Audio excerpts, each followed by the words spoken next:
Hello everyone and welcome back to another video. Today I'm going to be talking about Dragonflight tier sets that have been officially released now. All 38 of them have been put out, and I will link in the description to the article in case you haven't seen it, and the blue post about talents and stuff, or tier sets and stuff in general. So I'm going to take you through the post a little bit, and then I'm going to show off to Feral, and I'll also kind of highlight Boomkin as well, because I'm going to be playing a lot of Feral and Boomkin in Dragonflight. But let's kind of take a look at this then a little bit.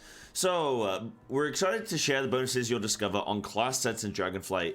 To add to the excitement, these bonuses will be playable in the next beta build. Oh, I actually didn't know that. So that'll be very, very soon. So that'll be, well, tomorrow, technically, from when this video is releasing. But it says Dragonflight class armor set design. We set a few goals for this round of class sets. First and foremost, these class set bonuses are not as complex as the effects on 9.2 class sets. The new talent trees have resulted in a lot of changes to classes in Dragonflight, and we want you all to be able to play those classes without class sets that significantly change your rotations or resource economies.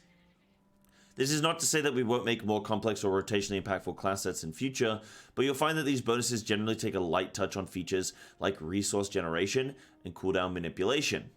So I want to touch on this because this is causing a lot of, well, I'm not even going to say a lot of controversy, just a lot of buzz. A lot of people are talking about this section. Some people are unhappy and saying, oh, why are we getting really, really boring, very simplistic tier sets?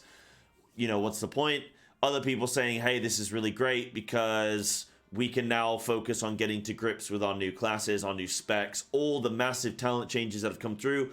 And a lot of specs are going to be playing at least, like, there are at least going to be impacts of these talents on their rotation. Even if their rotation has remained very similar, there's going to be a difference in resource generation, there's going to be a difference in cooldowns and cooldown timings, things like that, that are going to affect the overall flow of your specs. So I think this is a really good idea, personally, to not have very complex tier set bonuses, because there's already such massive change, and you don't want to give people freedom in choosing from these many talents, you know, these 50 or so talents that everyone's going to be getting, and then saying, oh, by the way, we've just buffed, you know, Convoke, or we've just buffed like a Whirlwind build or something. I don't know what the hell Warrior's got going on. You know what I mean? That you don't want to buff certain areas and make it mandatory to run those talents, because there are going to be a lot of people that don't want to run those talents at all whatsoever. So it's good to give people some kind of freedom. So I think it's a good idea. I think it's a good call from Blizzard. Another goal that came from wanting you all to have a chance to get familiar with Dragonflight's new classes is that we want these class sets to have minimal impact on your talent choices. We want you to be able to play the way you choose in whatever content you prefer. As a result, they generally modify core class abilities or talents that are learned near the top of the tree. Yeah, I mean, I think that's I think that's good. In terms of how you're going to be acquiring the tier sets, so obviously it's going to come from raid and the various raid difficulties, but you're also going to have the creation catalyst coming back in week 6, I believe is what they have said. Yeah, the 6th week after Mythic Raid becomes available, which, for those of you that don't know, they're going to be releasing all difficulties of the raid tier on the same day. December 12th is when that's going to happen. So 6 weeks from December 12th is when the catalyst will open. I think that's a little bit too long. I think they need to look at 4 weeks. I don't think week 1 needs to happen. I'm not too bothered, but I think 4 weeks at the latest. But yeah, even a week 1 would be, you know, that'd be fine. So they are looking for feedback on these as well. They are still looking for feedback, so make sure that if you love or hate certain ones, make sure you give me the feedback there. Honing in then on the Feral Druid one. So Rip and your 2 set bonus is Rip and Ferocious Bite damage is increased by 5%. Rip and Ferocious Bite, generally speaking, depending on the situation, are probably doing around about something like 50% of your overall damage combined, right? And in raid, Ferocious Bite is generally a little bit higher than Rip right now. I can actually show you some examples. So this was, I did some raid testing. This was Kurog, Grim Totem, which is heavily single target with intermittent add cleave. And Ferocious Bite and Rip was still kind of up there. We also had Dathia as well, which again is heavy single target with intermittent ad cleave, but it's heavier ad cleave than Kurog. Again, Rip is up there, Ferocious Bite is up there, yeah, that's kind of how those are looking. So that's like, you know, roughly 50% of our damage right there. So that's going to be buffed by 5%. So that's around about, you know, like 2-3% damage increase, something like that. And then we have your 4-set finishing move grants 1% crit for each combo point spent for 5 seconds, so 5% crit. We are going to assume that this is going to proc on things like Apex and stuff as well, though technically Apex isn't spending combo points. It should kind of work with that. So you'll be getting 5% crit for 5 seconds, and depending on the situation that you're in, single target, AoE, whatever, or talent setup, you should be able to get up to another finisher within 5 seconds for the majority of the time, right? And especially during your Berserk window, Convoke windows, things like this, you're going to have that 5% crit perma. For me, I initially was like, oh, that seems a little bit too simplistic for my liking, a little bit too weak for my liking, and I would have, you know, wanted something a little bit more punchier. And I was like, oh, maybe this is gonna stack. Maybe if you get multiple finishes in that window, it'll stack, something like that, which would be interesting. They could even make it, but then I thought, you know, maybe that's a little bit too OP. When I looked at some of the Theorycraft numbers, overall our tier set is going to be something like 5 to 7% damage increase anyway, which is probably pretty average across the board of where other specs are going to be. It's like, oh, maybe this is going to be okay. And then if it's stacked, it would be a little bit too bonkers. But what they could maybe do is make the crit chance stack, but not the not cause it to refresh the timer.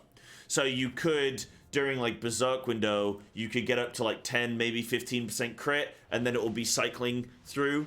And you'll never, it kind of, you know, like stacking Starfalls, right? So you just kind of permanently got them running. But then as well, if you played Convoke, you could get like, well, you know, who knows? Depending on how many bites you could get 20, 30% crit, something like that. And I thought like, oh yeah, maybe that'd be cool. But the issue being is it would lock you into wanting to play a Convoke build because of how strong that would be. So I think it's kind of in many ways good that with how they're kind of going about it. So I think this will be fine. Based on Theorycraft numbers, our tier set damage will be fine. And, you know, leaning more into like Rip and Ferocious Bite, which I think is good. Does this guy really have to stand right next to me and blast his healing abilities? Come on, buddy. Blowing at my ears. You know, I'm trying to tell the people. Yeah, so Rip and Ferocious Bite there, damage increase. It's good that they're leaning into that more. And then, yeah, getting some extra crit, which is going to be good. But generally speaking, we're still looking at whether we're going to be running crit or a haste build, you know, for Feral. Because in Mythic Plus, I'm thinking it's going to be haste mastery. For Raid, I think it's going to be crit mastery. So we'll have to wait and see how things kind of end up going with that. But I will be testing this. I will be giving feedback on it.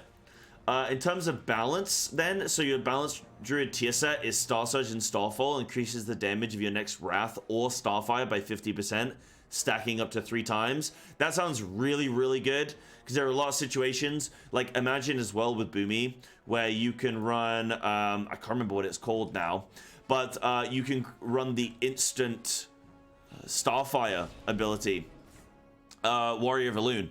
So you could be in a cooldown window where you can like triple spam Star Surge, instant Starfire, triple spam Star Surge, instant Starfire, and like that's just going to be huge damage. I think huge burst damage for a single target, or an AoE as well if you triple Starfall, Starfire, stuff like that. Sounds really, really cool, really good.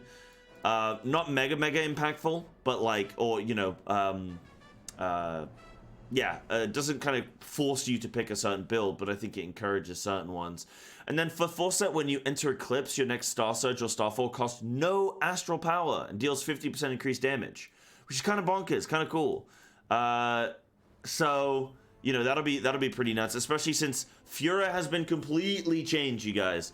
Fura has been completely changed now. It's now going to be an additional healing ability with Regrowth and Moonfire, allowing you to basically store up a bunch of healing or damage as healing, and then you expend it whenever you're using Regrowth and Moonfire and stuff. So Fura has been changed there, so getting getting free resource, Star Surge, and Starfalls is going to be pretty good there for Boomies now as well. So that looks pretty cool. I'm excited for tier sets, and, you know, just generally for Dragonflight to be releasing, to get our hands on this stuff. I did some raid testing. I'm going to be releasing those videos over the course of this week, and it's been a blast. Like, the 3 bosses I tested were really cool, so I liked them all, and I'm really looking forward to this, this tier and to Dragonflight releasing. But that's kind of a breakdown of where we're at. Thanks for watching. See you again.